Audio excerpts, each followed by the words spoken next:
What a glorious morning to take over Harley-Davidson. Let's get into it.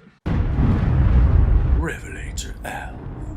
Hello, welcome to RevelatorAlf. Hope you're all well. So, I thought I'd make a video to ask you guys a little question here.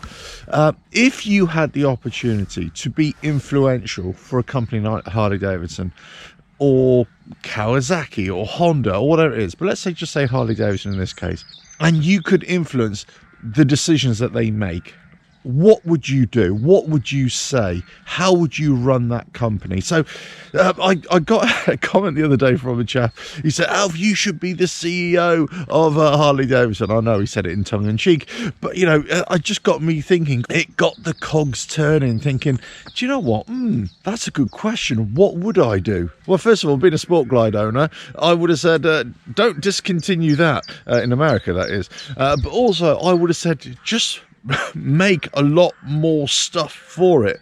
But that's an old story. No, what I would say is this: you hit a home run with the M8, in my opinion, but you also failed in other areas to, you know, keep that old school charm, that old school way of doing things. You kind of fumbled your way into new technology, but you're always kind of lagging behind in relation to what other manufacturers are doing as well. You bought out the Revolution Max engine on the Pan America, Sportster S, and now on the Nightster. But, you know, it seems to be a bit all over the place. It just seems to be that you could be doing a lot more with it. It could be a lot more powerful. It just could be a lot more influential in the marketplace, and it just isn't, especially when you compare it to other models, other V-twin engines, let's say. Now, one of the things that I always thought was a great tactic for any manufacturer, especially something like Harley-Davidson, who is regarded as like the old-fashioned brand, as it were, or certainly in technology terms they are. Well, why don't you produce a bike that looks old, that actually has a feeling of an old bike, but the internals are all new, as it were. The casings look old, but fundamentally it is a new bike. Now, I'm not talking the Revolution Max engine. I'm thinking something like that looks like a panhead, that looks like a knucklehead, let's say, but is actually liquid cooled. It's got full onboard electronics, that kind of thing. Maybe that's one way to go, because then you're bridging the gap between the really old school and the customers that want new technology as well. What about producing bikes that people can afford? Yes, Harley-Davidson, I'm talking to you.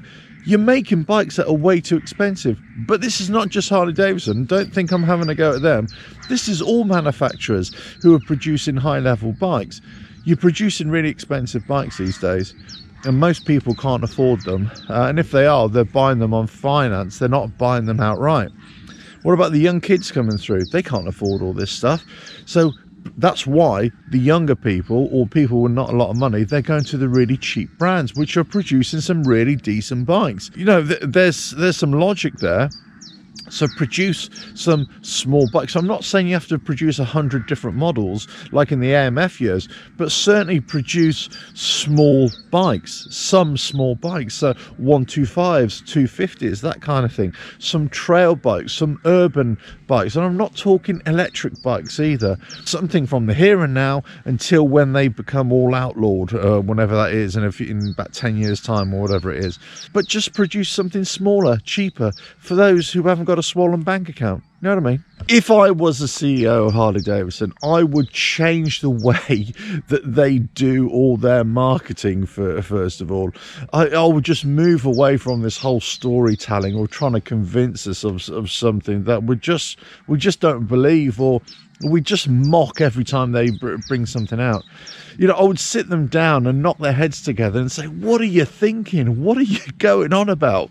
You know, get with the program, get with the 22nd, 21st century, 23rd century, you know, just get with the times and get with the future. See what's coming as well. Because it just seems to be all over the place. Now, as one final pearl of wisdom, I would say to the design engineers, on all your bikes, these engine oil coolers or whatever it is, don't have them right there, so low down. Find a way to have them higher up. This voltage regulator that you have way low down, it is a complete nightmare. Put it somewhere else. It doesn't need to be there. Put it somewhere else. You know, so I would look at the designers and the engineers and I would say, what are you thinking? Do something better. Listen to your audience. Listen to the problems that people have had and come up with something completely different. But that's just me. So if you are the CEO of Harley-Davidson, what would you do? If you're the CEO of Kawasaki, let's say, what would you do? Well, bring back the ZZR 1400 or the ZX14 for a start here in the UK. Well, what about Suzuki? Well, that GSX Katana that you bought out a couple of years ago, you'd scrap that and go back to the original model. That was so much better. You know, all these kinds of things. Whatever manufacturer it is, you know, hey, Honda, what about the CT125? When are you going to release that in Europe? You know, that kind of thing. Let us know, whatever brand it is, whatever motorcycle manufacturer you're interested in. Let us know. If you were the CEO, if you were the man or the woman at the top, what would you do? Don't forget to subscribe, hit that bell, like and share. Check out the website RevelatorAlf.com. Ta-da!